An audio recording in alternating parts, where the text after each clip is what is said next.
अस्सलामुअलैकुम, मेरा नाम मोहम्मद शुएब है और आप देख रहे हैं शेबी बिटकॉइन यूट्यूब चैनल। आज के दिन मेरा टॉपिक क्रिप्टो मार्केट की अपडेट देना है, बिटकॉइन और इथेरियम का एनालिसिस करना है और साथ ही मार्केट के हवाले से कुछ रैंडम न्यूज़ है वो मैं आपसे शेयर करूंगा। आज की वीडियो बहुत शॉर्ट रहने वाली है, तो वीडियो को आपने एंड तक लाजमी देखना है। सबसे पहले यहाँ पर बीटीसी की बात करते हैं वीकली टाइम फ्रेम में। वीकली टाइम फ्रेम में लास्ट टाइम जब पिछला वीक ये वाला हमारा चल रहा था तो मैंने आपसे कहा था कि कभी भी ऐसा नहीं हुआ है कि बिटकॉइन में 4 कैंडल जो है मुसलसल हफ्ते की लाल बने। तो यहाँ पर आप देखें तो मुसलसल 4 कैंडल हमारे पास लाल बनती हुई नज़र आ रही हैं।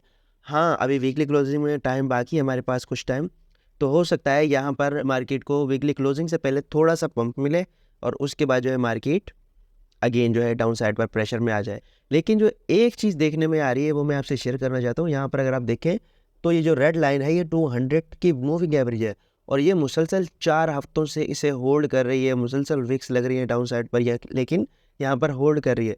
तो यहाँ पर दो चीज़ें हो सकती हैं, या तो ट्रेडर्स का कॉन्फिडेंस जो है वो बहाल हो सकता है और उनको लग सकता है कि यहाँ पर ये सपोर्ट बनने जा रही है, यहाँ से इसको बाइंग प्रेशर मिल सकता है बायर्स का और यहाँ से मार्केट अपसाइड पर जा सकती है। फिर अपसाइड पर ये वाला एरिया, इसे अपसाइड पर ब्रेक करना बहुत ज़रूरी है। 27,700 से लेकर 26,900 का एरिया, यहाँ पर 50, 21 और 100 मूविंग एवरेज है वीकली टाइम फ्रेम में, तो ये अच्छी खासी रेजिस्टेंस का काम करेंगी। तो बिटकॉइन बिल्कुल ही इस लेवल में स्ट्रक है। इस लेवल से जब तक बाहर नहीं निकलेगा तब तक हम जो है एक स्ट्रॉन्ग मूवमेंट एक्सपेक्ट नहीं कर सकते। बाकी मैंने आपको ये चीज़ भी बताई थी लास्ट टाइम कि ये जो है हमारे पास बुलिश ऑर्डर ब्लॉक भी है और यहाँ पर कैंडल्स में फेयर वैल्यू गैप भी है, तो इसका भी फिल होना सून और लेटर ज़रूरी है। तो यहाँ पर मार्केट अगर इस लेवल को ब्रेक करती है तो फिर मार्केट डाउन साइड पर जा सकती है, क्योंकि मुसलसल 3 हफ्ते 21 दिन कंसोलिडेट करना मार्केट के लिए थोड़ा अजीब हो सकता है और मार्केट में एक लंबी सी कैंडल बन सकती है, जिस तरह आपको इस तरह से नज़र आ रहा है। यहाँ पर अगर आप देखें तो यहाँ पर 3 कैंडल हमारे पास बनी थी बिल्कुल सेम, और उसके बाद अच्छी खासी एक बड़ी कैंडल बनी और फिर उसके बाद यहाँ पर हमारे पास 3-4 हफ्ते एक मतलब बिल्कुल ही लो रेंज में ट्रेड होता रहा और उसके बाद एक रेड कैंडल हमारे पास बनी। तो इस तरह का सीन यहाँ पर हो सकता है, तो आपने स्टॉप लॉस और रिस्क मैनेजमेंट के साथ जो है मार्केट में ट्रेड करना है। और इथेरियम की बात करें तो इथेरियम के वही सेम लेवल्स है यहाँ पर। अभी तक ये भी 200 मूविंग एवरेज को होल्ड किए बैठा हुआ है और जब तक इसको ब्रेक नहीं कर देता मार्केट हमारे सेफ जोन में मौजूद है। और साथ में मैं आपसे 2 प्रोजेक्ट शेयर करना चाहता हूँ जो अपने लोएस्ट पॉइंट पर हैं, उनमें अगर आप एंट्री लेना चाहें तो ले सकते हैं। यहाँ पर ये प्रोजेक्ट जो है कंपाउंड का है, टॉप 100 में से है।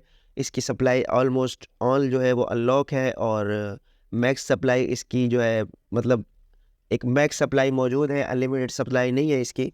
तो यहाँ पर इसका मैं एनालिसिस करूँ तो वीकली टाइम फ्रेम में यहाँ पर ये इस ट्रेंड लाइन को होल्ड कर रहा है और यहाँ पर अगर आप देखें डेली के टाइम फ्रेम से 15 मिनट के टाइम फ्रेम में ये ओवर सोल्ड की कंडीशन में है। तो यहाँ पर आप बाइंग कंसीडर कर सकते हैं कि आपको अच्छा खासा प्रॉफिट दे सकता है और यहाँ से ये यहाँ तक जो है हमारे पास पंप कर सकता है, यहाँ से ऑलमोस्ट यहाँ तक। तो इसमें आप एंट्री ले सकते हैं, इसमें पोटेंशियल मौजूद है। और उसके अलावा एलडीओ टोकन मैंने कल भी आपसे शेयर किया था और ये वही कल का चार्ट है जिसमें मैंने आपको फिबोनाची टूल लगाकर दिखाया था। यहाँ पर ये अगेन अपने इस रेड जोन में है। जब तक अपने इस रेड जोन में है ये एक बाइंग अपॉर्चुनिटी है।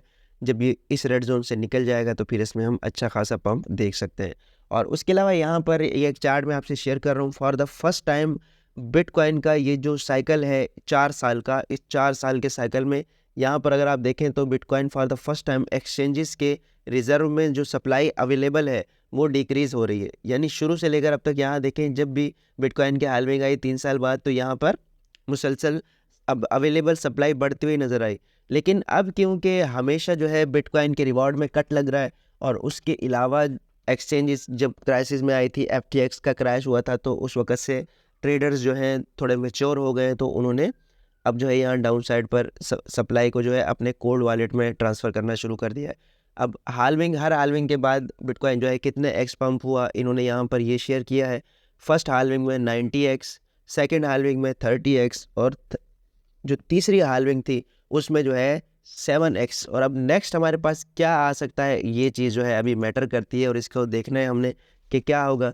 यहाँ पर जो है एक तो बाइंग के लिए सप्लाई हमारे पास मौजूद नहीं है, तो इससे भी जो है पंप हमारा घट सकता है।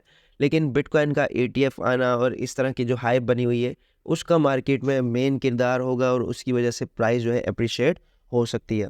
और उसके अलावा यहाँ पर बात करते हैं, मैंने आपको अपने प्रीवियस चार्ट में जब शुरू में चार्ट दिखाया तो उसमें दिखाया था कि 200 मूविंग एवरेज जो है किस तरह से बिटकॉइन को होल्ड कर रही है, एक्सपोनेंशियल मूविंग एवरेज।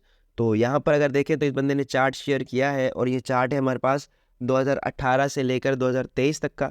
और यहाँ पर इसने कहा है कि ऑलवेज जो है बिटकॉइन को 200 एक्सपोनेंशियल मूविंग एवरेज सपोर्ट करती आई है। यहाँ पर सपोर्ट किया, फिर यहाँ पर भी सपोर्ट किया, और यहाँ पर इसका for the first time break down हुआ था, फिर इसको रिक्लेम कर लिया। अब अगेन वहीं पर जो है स्ट्रगल कर रहा है बीटीसी।